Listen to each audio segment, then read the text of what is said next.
삶과 예배에서 중요한 두 번째, 기도에 대해서 함께 말씀을 나누겠습니다. 여러분은 하루에 몇 번 기도하고 있나요? 한 번, 두 번, 세 번, 10번까지 기도한 친구도 있나요? 아마 아침 예배를 드리면서 최소 한 번은 기도하고 있을 거예요. 그런데 오늘은 이 기도에 대해서 아주 중요한 이야기를 해보겠습니다.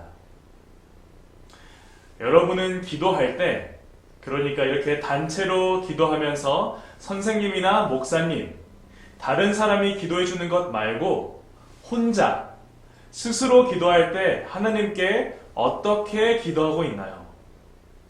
하나님께 무엇이라고 기도하나요?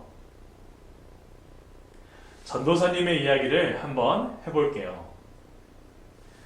전도사님이 작년 4학년을 가르칠 때 항상 아침에 학교 뒤에 있는 집에서 학교를 갈 때면 호남 삼육 중고등학교 후문을 지나가게 되었어요. 그러면서 항상 그곳을 지날 때면 학교 후문에 있는 기도의 동산이라는 곳에서 항상 하나님께 기도를 하고 학교로 왔습니다. 매일 아침 그곳을 지나면서 전도사님은 어떤 기도를 했을까요? 첫 번째로는 하나님, 오늘 4학년 수업을 할 때 하나님의 말씀을 잘 가르칠 수 있게 지혜를 주세요. 두 번째로는 하나님, 제가 만나는 모든 학생들을 하나님의 사랑으로 사랑할 수 있게 해주세요 라고 기도했어요. 여러분, 전도사님의 기도는 어떤 기도였나요? 어떤 내용으로 기도했나요? 하나님께 지혜와 사랑을 달라고 하는 기도였어요. 그런데 여기서 정말 중요한 것은 누구에게 주기 위한, 누구를 위한 기도였나요? 전도사님이 지혜와 사랑을 달라고 기도한 것은 전도사님이 만나게 될 학생들을 위한 기도였습니다.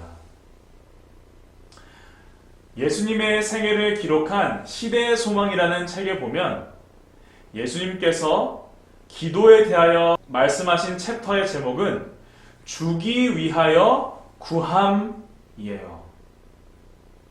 오직 나만을 위한 기도가 아닌 다른 사람에게 주기 위하여 하나님께 구하고 기도한다는 이야기예요.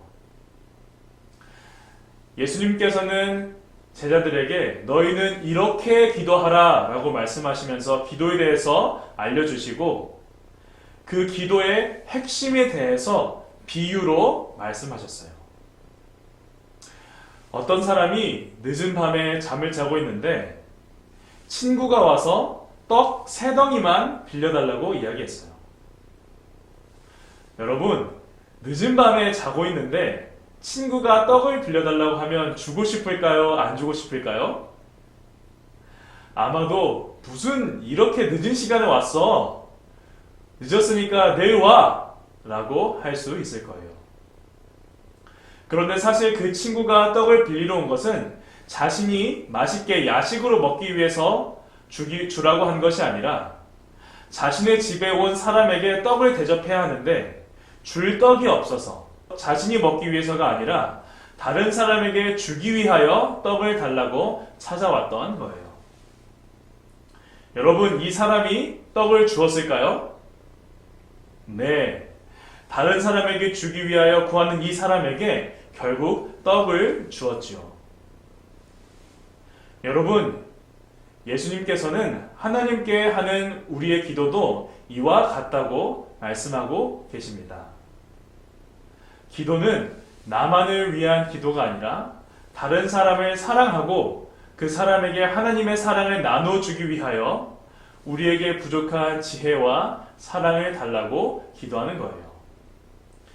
성경은 그렇게 기도하는 사람들에게 이렇게 이야기하고 있습니다.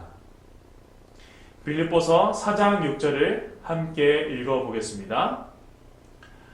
아무것도 염려하지 말고 오직 모든 일에 기도와 간구로 너희 구할 것을 감사함으로 하나님께 아뢰라.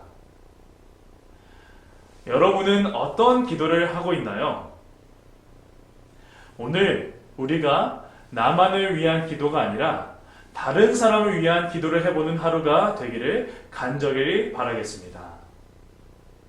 함께 기도하겠습니다. 사랑의 아버지 하나님, 오늘 우리는 기도에 대하여 중요한 것을 배웠습니다. 기도는 나만을 위한 것이 아닌 다른 사람, 친구, 부모님, 가족, 선생님, 다른 사람을 위한 기도라는 것을 배웠습니다. 오늘 우리 하루 나만을 위한 기도가 아니라 다른 사람들을 위한, 다른 사람에게 하나님의 사랑을 나눠주기 위한 기도를 할 수 있도록 도와주세요. 사랑이 많으신 예수님 이름으로 기도드립니다. 아멘.